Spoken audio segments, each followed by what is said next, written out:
Hello friends, golden future with commerce channel में आपका एक बार फिर से स्वागत है। आज हम पढ़ेंगे part number 2 working of price mechanism का। इससे पहले पार्ट नंबर 1 अपलोड हो चुका है जिसमें हमने प्राइस मैकेनिज़्म के मीनिंग, वर्किंग प्लस लिमिटेशन को डिटेल में पढ़ा। आई होप वो वीडियोज़ आप सबने देखी होंगी एंड प्रॉपरली अंडरस्टैंडेबल होंगी।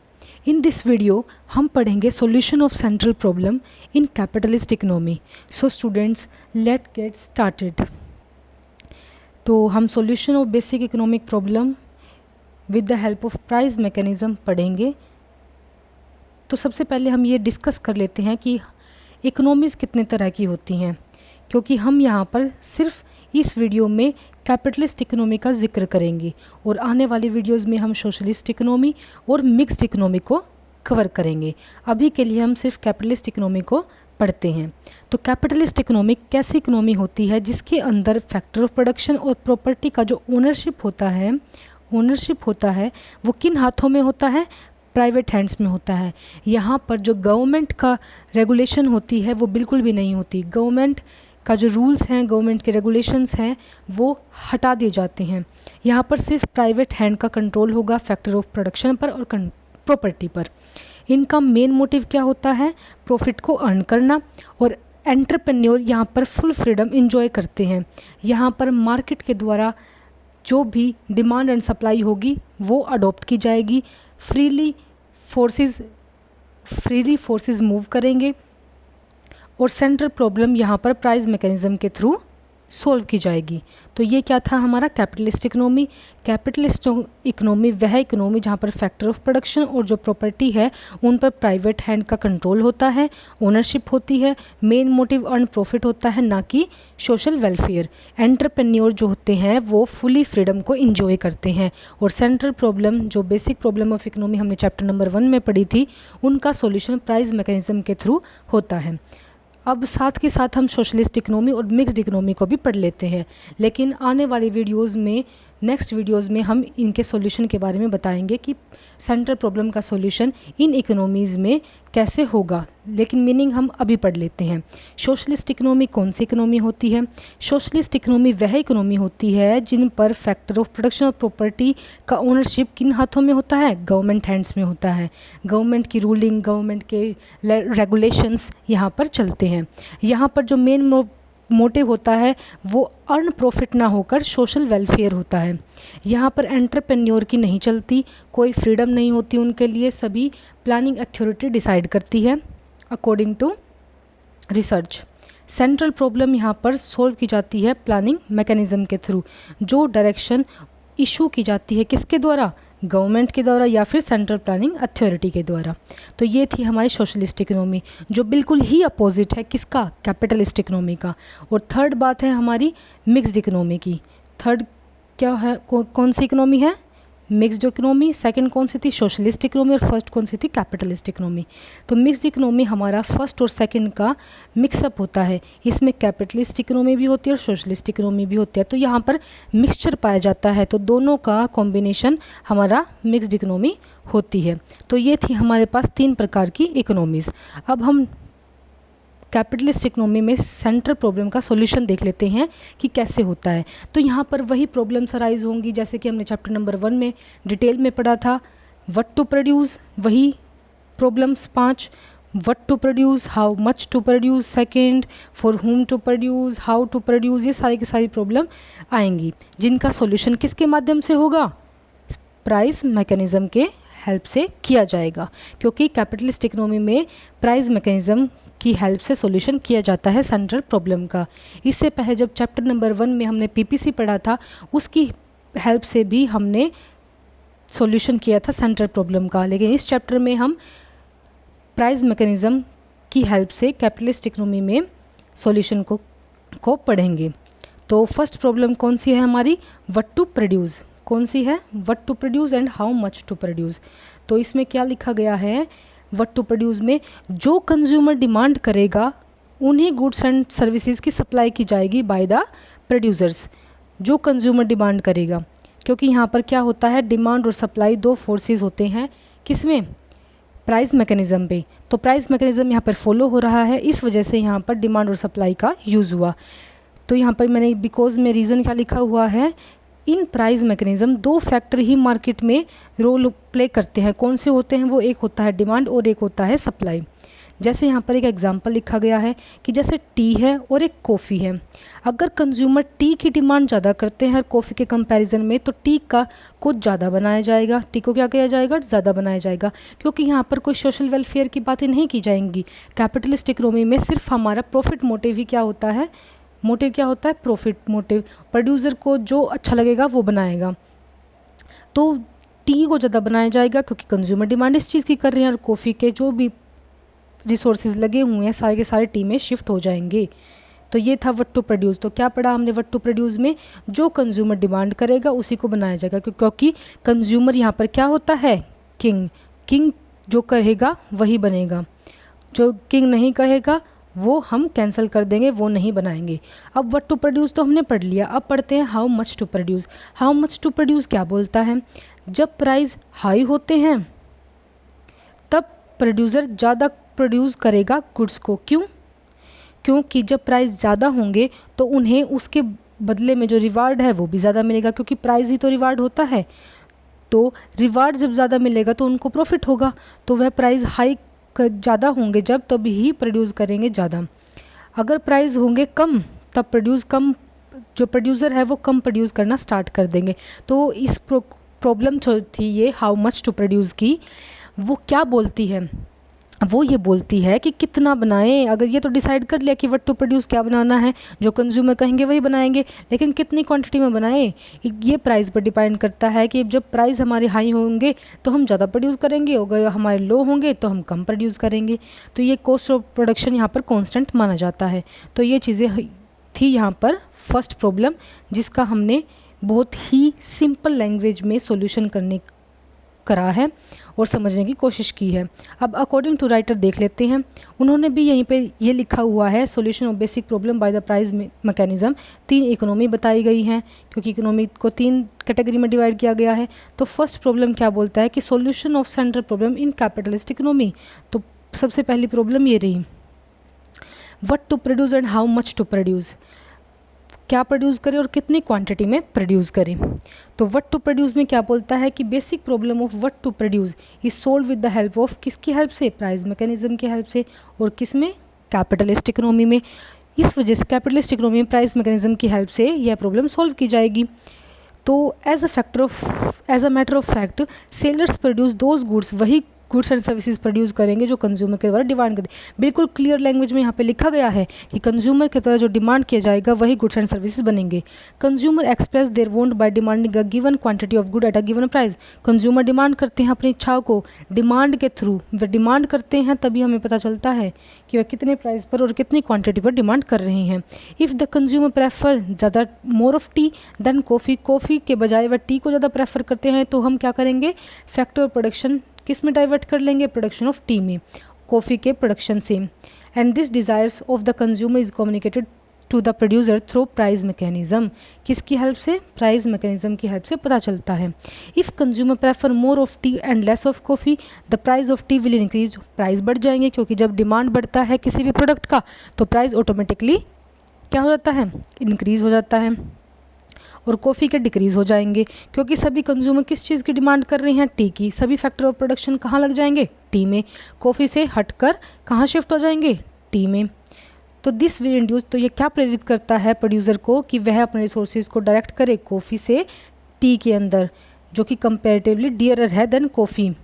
मोर of tea and less of coffee will be produced on the other hand. या अब यहाँ पर ये जो सोल्यूशन है ये किया जाएगा कि हाउ मच टू प्रोड्यूस, कितना प्रोड्यूस करें। अगर प्राइसेस हाई होंगे तो then they will produce more, तो वे प्रोड्यूस ज़्यादा करेंगे। अगर प्राइसेस होंगे कम तो वो क्या करेंगे, प्रोड्यूस लेस करेंगे। तो in this way price mechanism not only determine what to produce, it also determine how much to produce. तो यह जो हमारा प्राइस मैकेनिज्म है, प्राइस मैकेनिज्म की जो प्रोसेस है वो क्या बताती है, व्हाट टू प्रोड्यूस भी बताती है and how much to produce भी बताती है। व्हाट टू प्रोड्यूस कैसे बताया उन्होंने, ये बताया जो कंज्यूमर डिमांड करेंगे वही बनाएंगे, और जिसके प्राइस ज़्यादा होंगे वो बनाएंगे, जिसके प्राइस कम होंगे वो नहीं बनाएंगे। That is the solution of the first problem which is what to produce and how much to produce.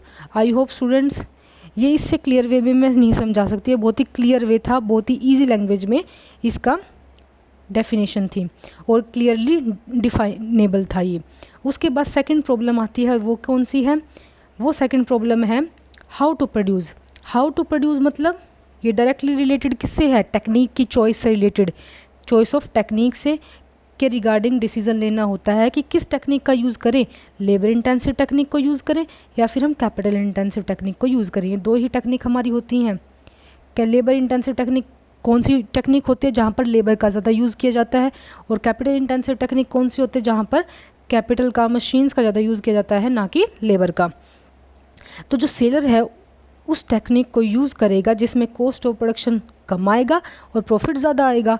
तो क्योंकि यहाँ पर कैपिटलिस्ट इकोनॉमी है और वह क्या सोचेगा कि मेरा प्रॉफिट ज़्यादा आए और कॉस्ट कम आए। यहाँ पे सोशल वेलफेयर तो चल नहीं रहा, तो ये चीज़ें देखी जाती है। और किसकी हेल्प से? प्राइस मैकेनिज़्म की हेल्प से। अगर इकोनॉमी लेबर कम वेज रेट में अवेलेबल है किसी इकोनॉमी के अंदर, तो वह कौन सी इंटेंसिव टेक्नोलॉजी अपनाएगी? लेबर इंटेंसिव टेक्नोलॉजी अपनाएगी, क्योंकि लेबर इंटेंसिव टेक्नोलॉजी वहाँ पर चिपर रेट पर अवेलेबल है। और सेकंड थिंग, इफ़ इकोनॉमी में लेबर महंगे वेज रेट में अवेलेबल है तो वो क्या अपनाएगी? कैपिटल इंटेंसिव टेक्निक यूज़ करेगी। क्यों? क्योंकि वहाँ पर लेबर बहुत ज़्यादा महंगी है, लेबर को वो अवॉइड कर देगी और मशीनरी का यूज़ करेगी। Because price mechanism in capitalist economy producer को यह डायरेक्शन प्रोवाइड करता है। क्या प्रोवाइड करता है? डायरेक्शन प्रोवाइड करता है कि कैसे वह प्रॉफिट को मैक्सिमाइज़ करें, यही प्रोवाइड करता है। यहाँ पर प्रॉफिट मोटिव देखा जाता है और अपने प्रॉफिट को बढ़ाने की कोशिश की जाती है। तो वह सेलर इसी टेक्निक को यूज़ करेगा जिसमें उसकी कॉस्ट ऑफ प्रोडक्शन कम आए और प्रॉफिट ज़्यादा आए, इसी चीज़ पर वह फोकस करेगा। तो क्या पढ़ा हमने सेकंड प्रॉब्लम में? How to produce. तो वह किस टेक्नोलॉजी का यूज़ करेगा? टेक्नोलॉजी का यूज़ उसका करेगा जिसमें कॉस्ट ऑफ प्रोडक्शन कम आए और प्रॉफिट ज़्यादा आए। दो ही टेक्निक होती हैं, लेबर इंटेंसिव और कैपिटल इंटेंसिव टेक्निक। अब अकॉर्डिंग टू राइटर पढ़ लेते हैं, वो क्या बोलते हैं। हाउ टू प्रोड्यूस और what production technique is to be adopted to another problem of the central economy. किसकी सॉल्यूशन किया जाता है? किसके द्वारा? प्राइस मैकेनिज्म के द्वारा। Reward and payment system price mechanism का ये डिटरमाइन करता है कि कौन सी टेक्निक को यूज़ करें। For the sake of his self interest, अगर उसका सेल्फ इंटरेस्ट है, एवरी सेलर विल अडॉप्ट। तो क्या सेलर क्या अडॉप्ट करेगा? टेक्निक ऑफ प्रोडक्शन जो हेल्प करेगी उसके कॉस्ट को रिड्यूस करने में, क्या कॉस्ट को रिड्यूस करने में और प्रॉफिट को मैक्सिमाइज करने में। If an economy large number of labours are available, अभी मैंने बताया था ऊपर, अगर जो लेबर्स हैं वो लार्ज नंबर में अवेलेबल हैं और वे लो वेज रेट होगा ऑटोमेटिकली, तो टेक्निक ऑफ प्रोडक्शन कौन सी अपनाएगी? लेबर इंटेंसिव टेक्नोलॉजी अपनाएगी। और इसके विपरीत अगर लेबर डियरर है, महंगी है, किससे? कैपिटल से, तो वो कैपिटल इंटेंसिव टेक्निक यूज़ करेगी। अब यहाँ पर एग्जाम्पल दिया हुआ है, इस टेबल के थ्रू हम जानने की कोशिश करते हैं। जैसे कि ये तो है लेबर इंटेंसिव, ये है कैपिटल इंटेंसिव। टोटल कॉस्ट इसकी 45 आ रही है, इसकी 60 आ रही है, तो कौन सी कम है? Labour intensive. तो प्रोड्यूसर वही यूज़ करेगा जिसकी कॉस्ट कम आएगी, तो कौन सी? ऑटोमेटिकली वो क्या यूज़ करेगा? लेबर इंटेंसिव टेक्निक, क्योंकि उसकी कॉस्ट क्या आ रही है? कम आ रही है। दूसरा एग्जाम्पल देखते हैं कॉस्ट ऑफ प्रोडक्शन का। यहाँ पर लेबर इंटेंसिव दोबारा फिर आ गई कैपिटल इंटेंसिव, लेकिन जो लेबर वाली है उसकी कॉस्ट ज़्यादा है और कैपिटल वाले की 80 है, तो वो कौन सी चूज़ करेगा? 80 वाली चूज़ करेगा। तो यहाँ पर कौन सी चूज़ होगी? कैपिटल इंटेंसिव टेक्निक यूज़ होगी। जौन सी सस्ती होगी वही ले लो, प्रोड्यूसर का यही एक स्लोगन है। ठीक है, तो यही हमारा क्या था? एक सॉल्यूशन था किसका? हाउ टू प्रोड्यूस का। तो कौन सी टेक्निक यूज़ करेगा? वही टेक्निक। कौन सी टेक्निक यूज़ करेगा? वही टेक्निक यूज़ करेगा जिसमें उसकी कॉस्ट क्या आए? कम आए और प्रॉफिट क्या आए? ज़्यादा है। ठीक है, तो ये थी कौन सी हमारी सेकंड प्रॉब्लम। उसके बाद हमारी आती है third problem, for whom to produce. For whom to produce का मतलब है बनाए। ये तो पता चल गया कि बनाने हैं, प्रोडक्शन करना है हमने, कितनी क्वांटिटी में करना है ये भी पता चल गया, लेकिन ये अब इसका भी तो सॉल्यूशन करो कि किसके लिए बनाएं, गरीब के लिए बनाएं, अमीर के लिए बनाएं, किसके लिए बनाएं। ठीक है, तो ये प्रॉब्लम रिलेटेड है टोटल प्रोडक्शन के डिस्ट्रीब्यूशन से, कि हम यह जो प्रोडक्शन हमने किया है वो बांटे किसको, किसके लिए, किसको महत्व रखकर बनाएं। तो यह भी हम प्राइस मैकेनिज्म की हेल्प से सॉल्यूशन करेंगे इसका। तो ये क्या बोलते हैं, जो कंज्यूमर प्राइस पे करने में एबल हैं और विलिंग है, यहाँ पर दो टर्म्स हैं, ये बहुत ध्यान रखनी है। प्राइस पे करने में एबल हैं और विलिंग भी हैं, तो प्रोड्यूसर उनके लिए ही प्रोड्यूस करेगा ज़्यादा से ज़्यादा। बस यही एक क्रक्स पॉइंट है इस प्रॉब्लम का, हाउ टू प्रोड्यूस का।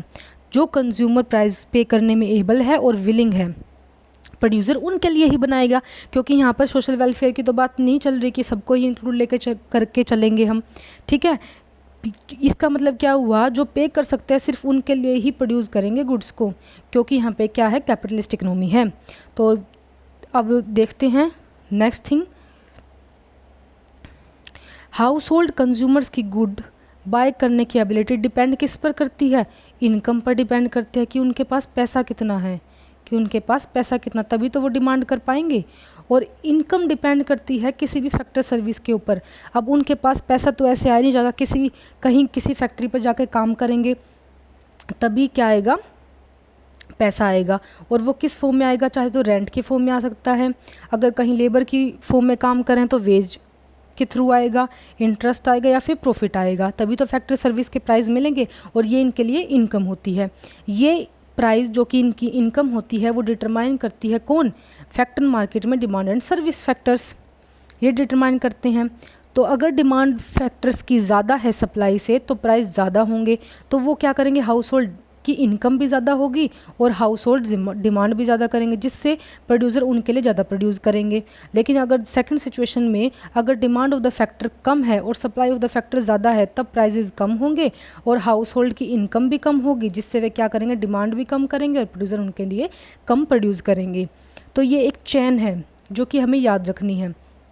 क्या, दोबारा समझ लेते हैं, हाउस होल्ड गुड्स बाय करने की एबिलिटी। तो सबसे पहला पॉइंट हमारा ये है कि एबिलिटी किस पर डिपेंड करती है, एबिलिटी किस पर डिपेंड करती है, इनकम पर, और यह इनकम डिपेंड करती है फैक्टर के सर्विस प्राइसेस पर, जो इनके इनकम होती है। और जो ये इनकम है वो किस पर डिटरमाइन करती है, फैक्टर मार्केट में goods and demand and supply factor पर। अगर डिमांड और सप्लाई का एक बैलेंस देखा जाता है, अगर डिमांड ज़्यादा है सप्लाई फैक्टर है तो क्या सिचुएशन अराइज होगी, और डिमांड कम है सप्लाई से तो क्या सिचुएशन अराइज होगी, तभी उसके अकॉर्डिंग सोल्यूशन किया जाएगा। तो ये कौन सा पॉइंट था हमारा, थर्ड पॉइंट था, थर्ड प्रॉब्लम थी फॉर होम टू प्रोड्यूस की। तो इसमें हमें ये सिर्फ ये चूज़ करना था कि हम किसके लिए प्रोडक्शन करें, कौन होंगे हमारे अल्टीमेट कंज्यूमर्स जिन्हें हमें डिस्ट्रीब्यूशन करना है प्रोडक्शन का। ओके, उसके बाद हमारा ये अकॉर्डिंग टू राइटर भी पढ़ लेते हैं, वो क्या बोलते हैं। थर्ड बेसिक प्रॉब्लम कौन सी है, फॉर होम टू प्रोड्यूस की, जो किससे रिलेट करती है, डिस्ट्रीब्यूशन ऑफ टोटल प्रोडक्शन से।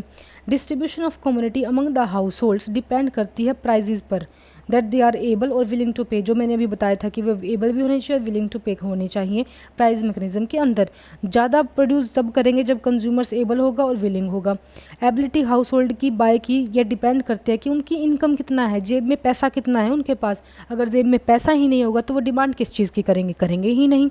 इनकम ज़्यादा होगी तो डिमांड करेंगे तो प्रोडक्शन ज़्यादा, प्रोड्यूसर्स ज़्यादा सोचेंगे उनके बारे में और ज़्यादा प्रोडक्शन करवाएंगे। अगर डिमांड ही नहीं करेंगे तो वो सोचेंगे नहीं उनके बारे में। बस ये सीधी सी बात याद रखनी है, ठीक है।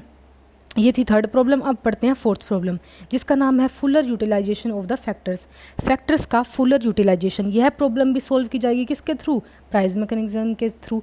जब सभी प्रॉब्लम प्राइस मैकेनिज्म के थ्रू सॉल्व की जा रही हैं तो ये भी प्राइस मैकेनिज्म के थ्रू ही सॉल्व की जाएंगी। वॉल्यूम ऑफ फुल एम्प्लॉयमेंट, अब यहाँ पर एक चेन है जो कि हमें पढ़नी है बहुत ही सिस्टमेटिकली, बहुत ही सिंपल लैंग्वेज में लिखा हुआ है, समझने की कोशिश कीजिएगा। फुल एम्प्लॉयमेंट मतलब कि पूरा फुल रोज़गार है देश में, मतलब लेबर वगैरह फुल लगी हुई है। वो किस पर डिपेंड करती है कि आपका प्रोडक्शन का लेवल कितना है। प्रोडक्शन ज़्यादा होगा तो उसको करने के लिए हमारे पास लेबर की भी ज़्यादा ज़रूरत होगी, मतलब जो फैक्टर ऑफ प्रोडक्शन है उसकी ज़्यादा ज़रूरत होगी, तो फुल एम्प्लॉयमेंट अराइज होगी। और ये वॉल्यूम ऑफ प्रोडक्शन डिपेंड करता है लेवल ऑफ इन्वेस्टमेंट में, कि आपने कितना पैसा लगाया है, तभी तो प्रोडक्शन में आप पैर फंसाओगे। जब इन्वेस्टमेंट करोगे, पैसा लगाओगे, तभी तो आप प्रोडक्शन करने की सोचोगे, तो उसके ऊपर ही डिपेंड करेगा हमारा लेवल ऑफ प्रोडक्शन। और जो लेवल ऑफ प्रोडक्शन है वो डिपेंड करता है किस पर, सेविंग्स पर। अगर आप सेविंग ही नहीं करोगे, आप पैसा बचाओगे ही नहीं, तो आप इन्वेस्टमेंट कैसे करोगे पैसे का, सेविंग ही नहीं होगी तो इन्वेस्टमेंट के बारे में तो आप सोचना ही मत। तो सेविंग होना बहुत ज़रूरी है, तभी इन्वेस्टमेंट होगी, और इन्वेस्टमेंट होगा तभी प्रोडक्शन होगी, और प्रोडक्शन होगा तभी फुल एम्प्लॉयमेंट की वॉल्यूम की बारे में पता चलेगा। और अगर आप सेविंग इतनी नहीं करते हो इन्वेस्टमेंट जितनी तो यहाँ पर क्या होता है, अगर कभी सेविंग या इन्वेस्टमेंट इक्वल नहीं हुई तो सेविंग या इन्वेस्टमेंट को इक्वलिटी लाने के लिए किसका यूज़ किया जाता है, रेट ऑफ इंटरेस्ट में चेंज लाया जाता है जो कि कैपिटल का प्राइस होता है। अगर सेविंग एंड इन्वेस्टमेंट अनइक्वल है तो इनको इक्वल करने के लिए रेट ऑफ इंटरेस्ट का यूज़ किया जाता है जो कि कैपिटल का प्राइस होता है। इसमें घटोतरी होगी या फिर बढ़ोतरी होगी तभी हमारे ये आपस में इक्वल होंगे, अदरवाइज़ नहीं होंगे। तो ये चीज़ें हमें बहुत ध्यान से समझनी पड़ेंगी, यही क्रक्स है, यही एक मेन पॉइंट है, ये वाला एक मेन पॉइंट है, इसको समझने की कोशिश कीजिएगा, ठीक है। उसके बाद यहाँ पर क्या दिया गया है, मान लो कि टोटल सेविंग्स ज़्यादा है और अनएम्प्लॉयमेंट की कंडीशन है इकोनॉमी में। टोटल सेविंग्स तो हमारे पास पड़ी है लेकिन अनएम्प्लॉयमेंट है, बेरोज़गारी फैली हुई है, तो यहाँ पर रेट ऑफ इंटरेस्ट गिर जाएगा। क्या हो जाएगा, रेट ऑफ इंटरेस्ट यहाँ पर क्या हो जाएगा, गिर जाएगा। क्यों गिर जाएगा, क्योंकि इन्वेस्टमेंट नहीं की गई आपके सेविंग्स के द्वारा, जो कि मैंने ऊपर लिखवाया गया था कि सेविंग्स और इन्वेस्टमेंट आपस में इक्वल करने के लिए रेट ऑफ इंटरेस्ट का यूज़ किया जाता है। रेट ऑफ इंटरेस्ट में यहाँ पर क्या हो गई, गिरावट हो गई। तो बिकॉज इंटरेस्ट नहीं की गई, इन्वेस्टमेंट नहीं की गई, तो सेविंग की अमाउंट जिससे रेट ऑफ इंटरेस्ट और सेविंग एंड इन्वेस्टमेंट को इक्वल लाने की कोशिश किया गया, किसके द्वारा, रेट ऑफ इंटरेस्ट के द्वारा, जिससे इन्वेस्टमेंट इंक्रीज़ हो जाएगी, प्रोडक्शन भी ज़्यादा होगी और फुल यूटिलाइजेशन ऑफ फैक्टर भी पॉसिबल होगा। तो ये था हमारा कौन सा पॉइंट, फोर्थ पॉइंट, जिसमें full utilisation of problem factors की बात की गई थी। तो टोटल्स यहाँ पे क्या थे, एक चैन थी जिसमें फुल एम्प्लॉयमेंट डिपेंड थी टोटल प्रोडक्शन पर, टोटल प्रोडक्शन डिपेंड थी इन्वेस्टमेंट पर, इन्वेस्टमेंट डिपेंड थी सेविंग्स पर। तो ये बात ध्यान में रखनी है। अकॉर्डिंग टू राइटर भी पढ़ लेते हैं कि क्या बोलता है, it is through price mechanism, price mechanism के through full utilisation of factor is attend, किसमें, कैपिटलिस्ट इकोनॉमी में। वॉल्यूम ऑफ फुल, ये भी यही बात बोलता है जैसे मैंने ऊपर चेन में बताया था कि जो हमारा वॉल्यूम ऑफ फुल एम्प्लॉयमेंट है वो किस पर डिपेंड करेगा, वॉल्यूम ऑफ प्रोडक्शन पर। वॉल्यूम ऑफ प्रोडक्शन डिपेंड करेगा लेवल ऑफ इन्वेस्टमेंट पर, और लेवल ऑफ इन्वेस्टमेंट डिपेंड करेगा सेविंग्स की अमाउंट कितनी है। और इसको इक्वल लाने के लिए सेविंग इन्वेस्टमेंट को किस में चेंज लाया जाता है, कैपिटल के प्राइस में चेंज लाया जाता है जो कि रेट ऑफ इंटरेस्ट होता है। रेट ऑफ इंटरेस्ट क्या होता है, कैपिटल का प्राइस। कैपिटल एक फैक्टर ऑफ प्रोडक्शन है, एक मीन्स है, एक रिसोर्स है जिसका प्राइस होता है हमारा रेट ऑफ इंटरेस्ट। अब यहाँ पर वही सिचुएशन बताई गई है जो मैंने अभी बताया है। If at any given time, अगर किसी टाइम पर बोला गया है कि total savings are large, total savings तो आपके पास ज़्यादा पड़ी है लेकिन अनएम्प्लॉयमेंट की सिचुएशन अराइज हो रखी है इकोनॉमी के अंदर, तो वहाँ पर रेट ऑफ इंटरेस्ट क्या हो जाएगा, गिर जाएगा। इस रेट ऑफ इंटरेस्ट के गिरने से इन्वेस्टमेंट इंक्रीज़ हो जाएगी, और इन्वेस्टमेंट के इंक्रीज़ होने से प्रोडक्शन इंक्रीज़ हो जाएगा, और full utilisation of factor possible हो जाएगा। तो यही थी जो मैंने ऊपर बताया फुल यूटिलाइजेशन के बारे में। तो ये था हमारा फोर्थ प्रॉब्लम जिसका हमने सॉल्यूशन बहुत ही आसानी से किया है with the help of price mechanism, ठीक है। उसके बाद हम नेक्स्ट पॉइंट पढ़ते हैं, fifth problem, that is economic development. Economic development क्या होती है, इकोनॉमिक डेवलपमेंट ये भी एक प्रॉब्लम ही होती है। क्या, यह भी एक प्रॉब्लम ही होती है जिसका सॉल्यूशन किया जाता है प्राइस मैकेनिज्म के through in the capitalist economy. तो इकोनॉमिक डेवलपमेंट जो है कैसे की जा सकती है, economic development new technique of production करके, प्रोडक्शन के न्यू टेक्निक लाए जाएंगे तो अपने आप ही इकोनॉमिक डेवलपमेंट होगी किसी भी इकोनॉमी के अंदर। इकोनॉमिक डेवलपमेंट तभी पॉसिबल होगा जब प्रोडक्शन की नई टेक्निक को इंट्रोड्यूस किया जाएगा कंट्री के अंदर, ठीक है। उसके बाद in the capitalist economy entrepreneur का मेन फंक्शन ही ये होता है कि कैपिटल को मोबिलाइज करे, कैपिटल को लगाए कहीं जिससे कि उसे अर्निंग्स हो, और न्यू टेक्निक को इंट्रोड्यूस करे जिससे इकोनॉमिक डेवलपमेंट हो। मेनली एंटरप्रेन्योर जो होता है इस कैपिटलिस्ट इकोनॉमी का, यह एक किंग होता है जिसके हाथ में सब कुछ होता है। ये क्या होता है, ये एक हमारा एक ऐसा पर्सन होता है जिसके हाथ में ओनरशिप होती है फैक्टर ऑफ प्रोडक्शन की और हमारे प्रॉपर्टी की। तो प्रॉफिट की फॉर्म में इनकम को तो प्राप्त करते हैं, और इसी इनकम का ज़्यादा से ज़्यादा जो पार्ट होता है वो कैपिटल फॉर्मेशन में लगा देते हैं कि उनके ज़्यादा से ज़्यादा कैपिटल फॉर्मेट हो, जिससे कैपिटल का वॉल्यूम बढ़ता है एंड न्यू टेक्निक का यूज़ पॉसिबल हो पाता है। तो यहाँ पर क्या होगा, इस प्रॉब्लम में कुछ नहीं जानना, आपको सिर्फ एक बात याद ध्यान रखनी है अपने माइंड में, एक जहन में अपने एक ही बात ध्यान रखनी है, इकोनॉमिक डेवलपमेंट किससे होता है कि आप new technology, new technique of the production को लाओ, जिससे कि इकोनॉमिक डेवलपमेंट हो जाएगा। यही प्राइस मैकेनिज्म बोलता है। अब अकॉर्डिंग टू राइटर देख लेते हैं वो क्या बोलते हैं। Again it is through price mechanism that a capitalist economy achieve it's objective of economic development. Economic development किस लिए क्या कॉल्स करता है? न्यू टेक्निक ऑफ प्रोडक्शन को, और जो इंट्रोडक्शन है न्यू टेक्निक ऑफ प्रोडक्शन का वो रिक्वायर करता है good deal of the capital, जिससे कि कैपिटल का गुड डील किया जा सके। तो इन दिस इकोनॉमी कैपिटल का मोबिलाइजेशन और introduction of the new technique, यही फंक्शन परफॉर्म करता है कौन? Free entrepreneur. और एंटरप्रेन्योर की जो मेन इनकम होती है प्रॉफिट की फॉर्म में, वह कहाँ लगा देता है? वह उसका जो लार्ज पार्ट होता है वह कैपिटल फॉर्मेशन की फॉर्म में लगा देता है, जिससे उसकी कैपिटल भी इंक्रीज़ होती है और न्यू टेक्निक भी का यूज़ भी पॉसिबल हो पाता है। तो ये पॉइंट था हमारा 5th problem, which is economic development, जो कि हमारा किससे रिलेटेड है? इकोनॉमिक डेवलपमेंट हमारा रिलेटेड है न्यू टेक्नोलॉजी ऑफ प्रोडक्शन से, न्यू टेक्नोलॉजी ऑफ प्रोडक्शन से। आई होप ये प्रॉब्लम्स आपको समझ में आई होंगी। तो हमने अभी कितने प्रॉब्लम्स पढ़ी? 5th, और ये किससे रिलेटेड थी? कैपिटलिस्ट इकोनॉमी में, इकोनॉमिक से रिलेटेड। सो गाइज आज के लिए इतना ही। तो ये वीडियोस रिलेटेड थी सेंट्रल प्रॉब्लम के सॉल्यूशन से इन कैपिटलिस्ट इकोनॉमी। हमने सभी के सभी सेंट्रल प्रॉब्लम को इसमें कवर अप किया है, 5 के 5 को। आई होप स्टूडेंट्स ये टॉपिक आप सबको क्लियर हुए होंगे। नेक्स्ट वीडियो में बचे हुए टॉपिक्स को कवर करने की कोशिश करेंगे। So thank you guys for watching this video. Thank you so much.